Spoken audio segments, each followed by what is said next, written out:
最近我睇咗一條 YouTube 片，講點樣可以幫人戒咗個懶字。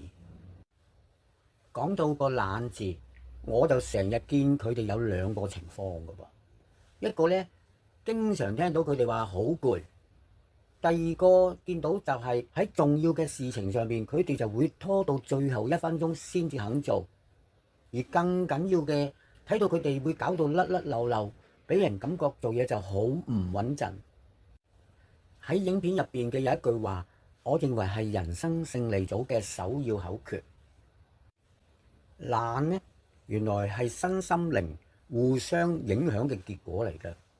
我唔係心理學家，我只係一個揸針人，所以我今次就唔會喺心靈嗰方面就咁深入去拆解啦。我會同大家從中醫嘅角度去傾下身體嘅狀況係點樣影響到我哋自己嘅行為。大家有冇睇過中醫啊？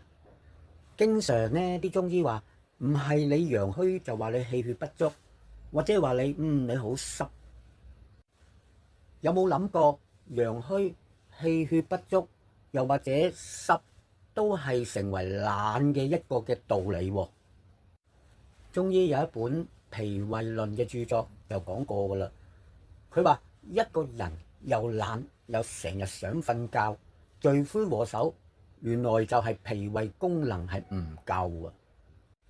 你每日食落肚嘅嘢會被轉化為呢個營養，喺中醫嚟講就叫做精微物質。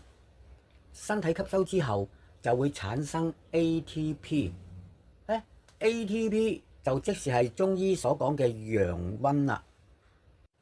喺天冷嘅時候，你食咗嘢會覺得身體好暖，就係因為啲嘢食轉變成為 ATP，ATP 就提供咗一個熱俾個你。ATP 另外一個責任就係負責促進細胞同埋器官嘅運作，嚟到去維持你嘅血有好嘅質素，同埋你嘅血嘅量係足夠。我將呢種溫暖嘅感覺，維持細胞器官功能活動嘅情況，睇成為陽氣嘅體現。當你經常覺得自己好攰，成日都好想瞓覺，咁你就要小心啦。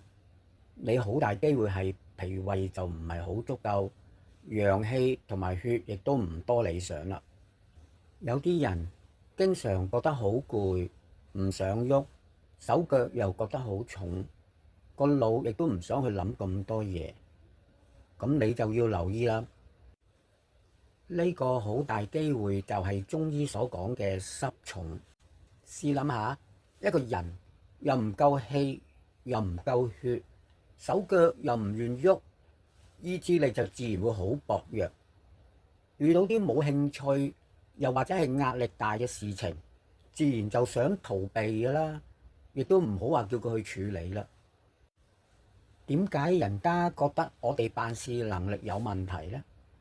因為我哋做咗 deadline fighter， 樣樣嘢都係最後1分鐘先至嚟趕工，自然就會出錯漏嘢。我哋點樣叫人哋可以對我哋委以重任呢？於是乎就好多機會就被錯失咗啦。咁可以點做呢？我哋成日都聽人講嘅，尤其是嗰啲中醫啊，成日就係會叫我哋11點前就好瞓覺啦，唔好食生冷嘢，唔好食性質寒涼嘅嘢。聽得多都會覺得好悶好沉。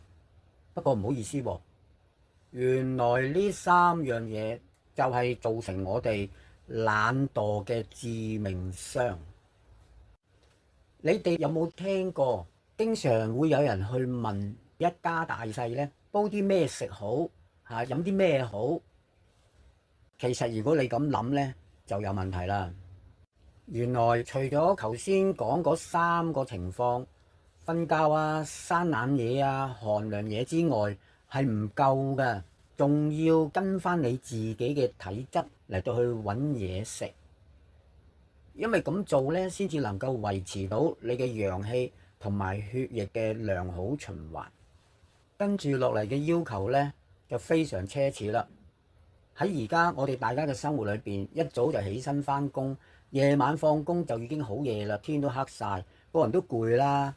但係原來呢下係重頭戲啊，就係要揾翻啱適合你自己做嘅運動，因為你堅持做運動呢，呢個係一個好基本幫助你嗰個陽氣嘅運行啊，氣血嘅運行噶噃。講咗咁多，最穩陣呢，你就係揾個中醫去根據你嘅唔同嘅體質嚟到去俾一個專業嘅建議俾你，嚟到去整翻好你嘅身體。只要我哋肯堅持對陽氣脾胃有好處嘅生活飲食，懶散嘅習慣就可以遠離而去，你嘅人生勝利組就可以指日可待啦。